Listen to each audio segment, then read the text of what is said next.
Okay, so thank you so much for taking the time to do this. I appreciate it. First off, I want to ask, what is Easterseals Washington and just kind of how y'all got started? Yeah, it's a pleasure to be here. So in 1919, a businessman named Edgar Allen started the Crippled Children's Society in Ohio. His son had been in a tragic streetcar accident, and Mr. Allen was appalled that there were so few services for children in need. So he got together with some of his business colleagues, including some Rotarians, and started the organization, and it really just took off from there. The organization grew, it responded to the polio epidemic. And in 1947, it became nationwide, and Easterseals Washington was incorporated on May 9th, 1947. And then as people in the organization all over the nation became more educated about people's needs and people with disabilities, it expanded to serving adults, not just children. And they looked at changing their name because obviously we don't call it that anymore. And it started some fundraising efforts, and they were using seals, that seal envelopes, when they did their mailing campaign in the spring. And that's where the name Easterseals came from, and it just stuck. And so today we are still Easterseals because we have a huge brand value in Easterseals. But we're trying to educate people about what we do. Cool. So if I could just like get into some of the services that you provide at Easterseals, what's going on there? Yeah, so I've been here almost 28 years, Laszlo. And the reason I stick and stay with Easterseals is because we're really flexible. We like to try pilot programs, pretty much just keep our ear to the ground on what are the needs of the communities and people with disabilities, and how can we meet them. So our services have changed since I've been here. They've also changed over the 75-year history of the organization. Right now, we're serving the lifespan of people with disabilities, and we're serving their families. And I'll just highlight some of what we do. We really do a lot. So when I think about the children we serve, the first thing I think of is we have an autism program that helps children who are on the spectrum and provides applied behavior analysis and some other therapies for them so that they can have rich, inclusive lives, and so that their families, can get some tools and really help their children and their families succeed. So that's a program we've been doing for quite a few years now, and we're hoping to expand it. We have 3 child development centers, 2 in Western Washington and 1 in Yakima, and they are child care and early learning programs for children birth to about age 6, and we have the capability of serving school-age children in some of those programs as well. The difference of those programs with everything else that we do is they are fully inclusive. So when you walk into a child development center, you see children with disabilities and children without disabilities, and they're all in the same classroom, and they're all helping each other and learning attitudes of tolerance and acceptance together. And it's really pretty magical. So we're serving children, and at the same time, their families are able to work with peace of mind that their children are safe and well educated. So I'm very proud of those programs. We have our camp, which you may have heard of. It's pretty infamous. It's out in Pierce County on the Vaughn Bay. It's called Camp Stand By Me. And it started in the 70s. It's 17 acres, fully accessible camp. And we serve probably 40% of our campers are children, and about 60% of our campers are adults. So this is residential camping. They check in, and then they stay for a week. And then they get picked up, and they have a remarkable, life-changing experience during that week of being at our camp. And their families, in turn, get a break. They get some respite time, maybe for the first time in their lives. They get real respite. So that's really our children's services. We also serve families and communities, and we're doing more and more of this. So we coordinate a parent coalition in Kitsap County. We're about to expand that to other counties. So that's information, referral, affinity groups, really helping families know what to do when their child's diagnosed with a developmental disability. Or maybe they have an adult child who's aging out of services and they feel lost. Well, these parent coalitions are there for them, and we coordinate those. We provide respite, as I mentioned, through our camp program. Actually, when I think about all of our services, when we're serving people with adults, whoever cares about them is getting a break. And I think that's an understated need in our society. You know, I've been a caregiver at times. I'm sure I will again. I think we all will be caregivers at some point. It's rough, you know, it's hard, and you don't think about yourself. And if you don't take care of yourself, you can't be a good caregiver. So we are very excited by the fact that when we're taking care of people with disabilities or helping them get a job, somebody's getting a break, and that's important. We also, not too long ago, we started working with Pierce Transit, and we're expanding that program as well. And that really bolsters the community. So what we're doing there is providing assessments of the riders that ride the bus in Pierce County. And then if those assessments provide a certain score, then we're able to do travel training with those riders and make them more independent in their transportation needs. It helps Pierce Transit, it helps the riders, and it really gets us out in the community. So that's been a really fun program to launch and expand. I think I've covered almost everything. We do have an adult services program that we started in 2016. And that's, you know, you could call it an adult day program. I'm not in love with that term, but it is a daily center-based program where seniors who are starting to have some disabilities due to aging and people with developmental disabilities or physical disabilities, they can come every day.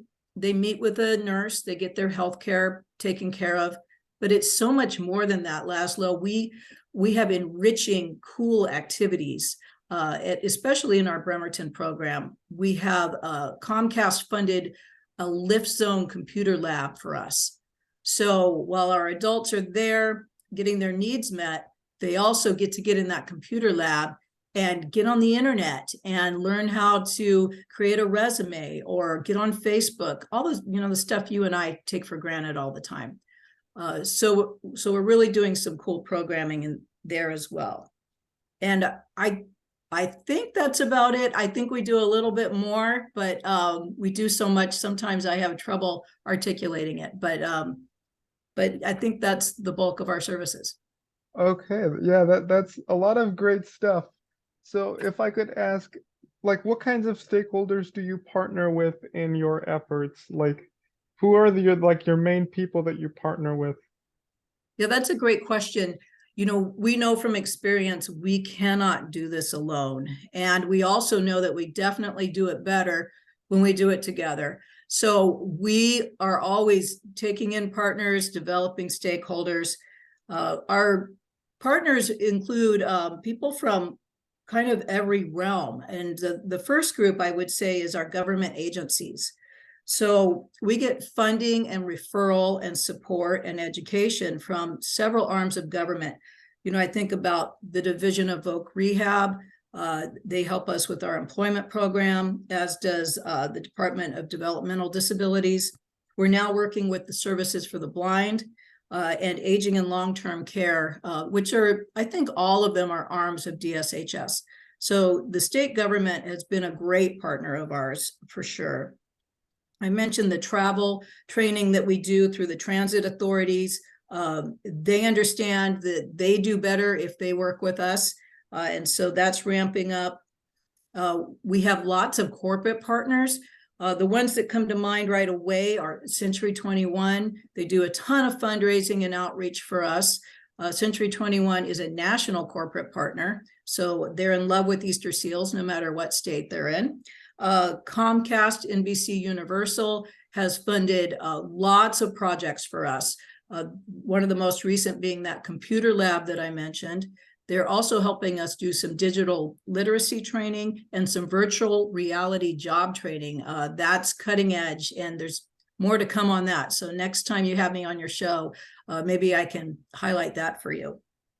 And then we apply for grants through foundations, and they become our partners. We are so excited to talk about Patriot Roofing. Patriot Roofing is a big roofing company here in the Pacific Northwest, and they responded to our need to have some roofs replaced at our camp, only they didn't just bid the project. They donated the entire project, and they got other organizations. I think there were 8 or 9 partners that they pulled in, and it's about $150,000 in-kind project that they did out at our camp that they did for free. So partnerships are always budding. We're excited about it. We're excited about how much they care about our mission, and they get how important what we do is in the community. So we're always looking for more partners. Cool. So if I could ask, what impact does your organization have on like the disability community and like other communities outside of that, just like people with disabilities, and just what I'm trying to say is, what kind of impact do you guys have on those areas? I think about that all the time. And when I think about impact, to me, it's the so what of what we do. It's the so what, and I'll explain that a little bit. So, we obtain funding, which I talked about, our partners providing some funding for us, and then we employ people. We employ over 100 people to provide our services, and then we deliver the services. Well, so what? Well, at the end of the day, I think what we do is we bridge the gaps that really frustrate and hold back people with disabilities and their families. I think that's our impact. So, for example, we serve parents of children with developmental disabilities, maybe even serious medical conditions, and those parents can work. Parents who thought that they would spend their lives taking care of their children can actually have careers, because we have child development centers that provide childcare and education every single day. And they know that it's Easterseals, so they're working with peace of mind. And so they're able to work, they earn a living, they're not on public assistance, and they're out there being productive citizens. So that impacts their child, the parents, and then the community at large. And so it's the ripple effect of what we do. To me, that's a pretty big so what. So that's an example. Another example would be the caregivers that I mentioned who are at their wits' end. I get letters pretty much annually from parents and caregivers who say I've saved their marriage. I kept them out of a hospital. I gave them a chance to go on their only vacation in years. And it's because we've got the people they care about are having the time of their lives at our camp, and folks are getting respite. So that decreases healthcare costs. It increases stability in our community, and it creates better caregivers overall. So I think those are examples of individual impact. When I think about community impact, the first thing I think about is that the workforce is bolstered. And we bolster the workforce in a number of ways. Obviously through our employment program, we're helping people who otherwise might not get a job get employed and maintain that employment, and hopefully move up and get a real career and contribute to their community through work. And that's super important to us. We're also, though, educating employers about the valuable and really untapped resource they have in people with disabilities. It still keeps me up at night that so many people with disabilities are unemployed or underemployed. And by getting people jobs and teaching employers that it's super easy to employ somebody with a disability, you just have to talk to them and figure out what their needs are like any other employee. And so we're really expanding the workforce. And I think that's a pretty big so what impact as well. I also want to talk about the fact that we keep people in the community. All of our services are either community-based or center-based with a community outreach. And we want to keep people out of nursing homes, out of institutions. We believe in serving people in their homes and in the community, and that just betters everyone. It betters all society. So I think those are some quick, low-hanging fruit impacts to share with you. Cool. Finally, if I could ask, because I know there's like a lot of stigma within the disability community, things like ableism and whatnot. So I'm kind of wondering, how do you sort of tackle that as an organization and like really create an inclusive environment for people with disabilities? Yeah, that is incredibly important to me. And over the last few years, it's been a really hot topic, and I'm glad. I'm glad it's a hot topic. So I mentioned that we started because Easterseals Inc. started. So Easterseals is located in Chicago, Easterseals National, and we're affiliated with that organization. So by paying dues to them, we have the brand of Easterseals, but we also get a lot of resources from National Easterseals. And one of the things we've gotten recently is a series of very professionally done videos and public service announcements that we can use here locally. And if you haven't seen them, Laszlo, you should check them out. They're on our website. And the coolest thing about them is they're authentic. So the folks in these videos, it's not me. It's not some professor talking about academically how we should treat somebody with a disability. It's people with disabilities talking about their experiences and why Easterseals is leading the charge in empowering folks. So one thing we're doing is we're trying to do more outreach about that, and we're trying to do it in the most authentic way that we can. I'll also say that tackling ableism starts from within.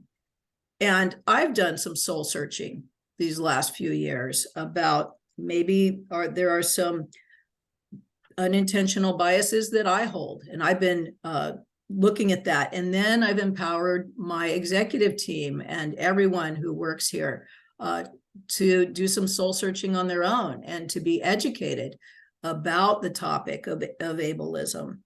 And then, I've also, I believe in the statement I've heard many times from people with disabilities, and it's, you might have even said it yourself, nothing about us without us, right? Mm-hmm. Mm-hmm. Yeah.